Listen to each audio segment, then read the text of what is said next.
Assalamualaikum warahmatullahi wabarakatuh. Perkenalkan, nama saya Nurfi Hernawati dengan NPM 2050236 dari kelompok gabungan 567. Di sini saya akan menjelaskan bagian lembar kerja individu dalam pembuatan karya ilmiah.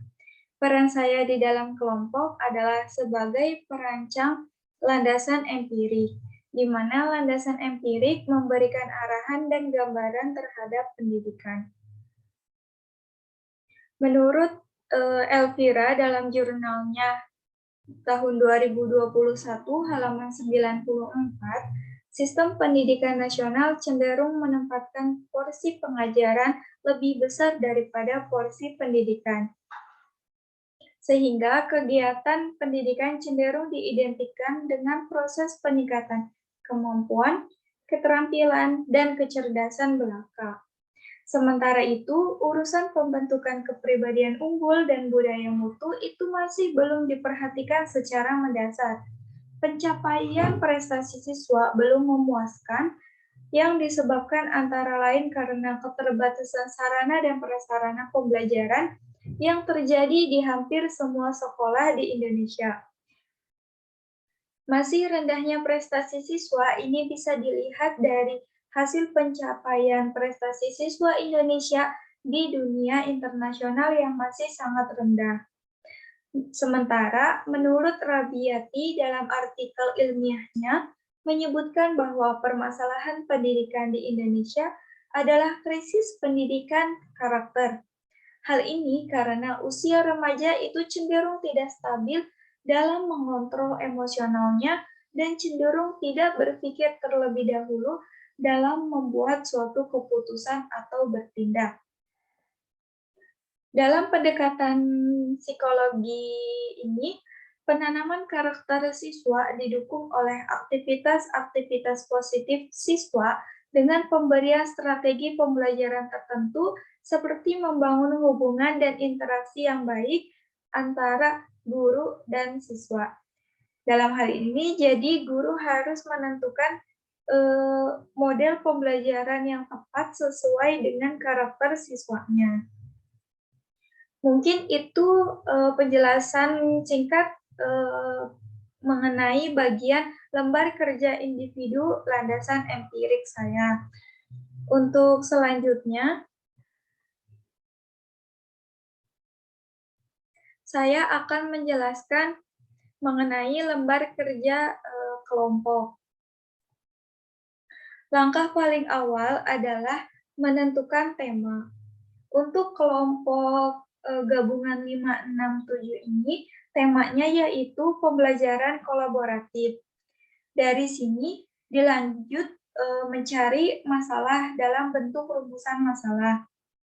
Untuk rumusan masalahnya yang pertama, apa langkah dari pembelajaran kolaboratif, dan yang kedua, bagaimana penerapan pembelajaran kolaboratif pada mata pelajaran ekonomi. Dari rumusan masalah tersebut, kelompok saya mengangkat judul penerapan pembelajaran kolaboratif pada mata pelajaran ekonomi. Untuk latar belakang masalahnya, dapat dijelaskan bahwa saat ini kita telah memasuki abad 21, yaitu era digital di mana kecanggihan iptek sangat berkembang dalam dunia pendidikan. Saat ini pembelajaran diarahkan kepada 3 aspek, yaitu karakter, kompetensi, dan literasi. Dalam Undang-Undang Nomor 20 Tahun 2003 Pasal 1 tentang Sistem Pendidikan Nasional disebutkan proses pembelajaran ditujukan agar peserta didik secara aktif mengembangkan potensi dirinya.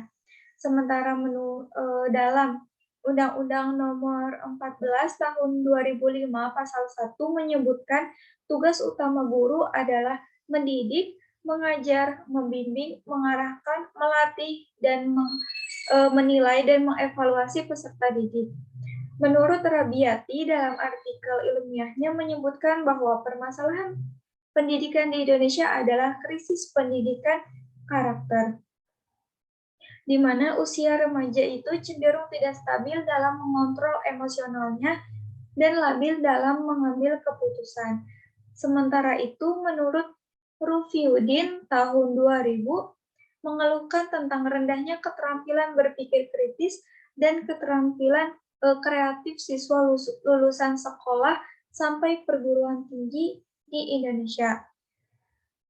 Di era abad 21 ini, diperlukan SDM yang berkualitas, yang berkarakter, memiliki kemampuan dan keterampilan berpikir kritis. Untuk rumusan masalahnya, yang pertama, apa langkah dari pembelajaran kolaboratif?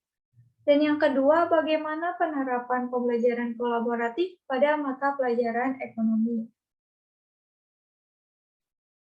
Selanjutnya, untuk hasil penelitian, pembelajaran yang hanya berorientasi pada hasil belajar kolaboratif tingkat rendah tentu akan memberikan dampak yang kurang positif pada peserta didik. Karena peserta didik cenderung individualistis, kurang bertoleransi, dan jauh dari nilai-nilai kebersamaan.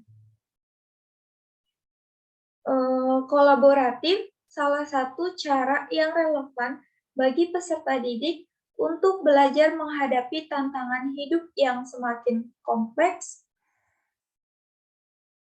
dan menghadapi tantangan permasalahan tersebut bisa dengan cara bekerja sama dalam kelompok kolaboratif. Untuk selanjutnya adalah pembahasan pendidikan yang mampu mendukung pembangunan di masa mendatang adalah pendidikan yang mampu mengembangkan potensi peserta didik. Guru harus mampu mengelola kelas dengan baik dan memilih model pembelajaran yang bervariasi agar tidak menimbulkan kejenuhan dan kebosanan terhadap peserta didik, khususnya pada pelajaran ekonomi yang menjadi tuntutan adalah bukan seberapa banyak siswa yang mengikuti pelajaran tersebut, melainkan bagaimana guru memilih model pembelajaran yang tepat, sehingga siswa dapat mengikutinya dengan baik. Kemudian pembelajaran kolaboratif berorientasi pada siswa. Dan guru harus tetap membimbing dan melatih peserta didik dalam menumbuhkan karakter dan keterampilan abad 21.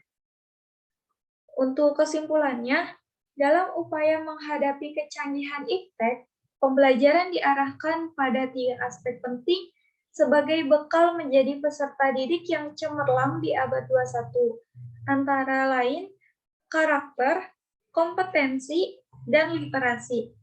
Selain itu, pada aspek kompetensi ditekankan bahwa setiap peserta didik wajib memiliki kemampuan berpikir kritis, kreatif, komunikatif, dan kolaboratif.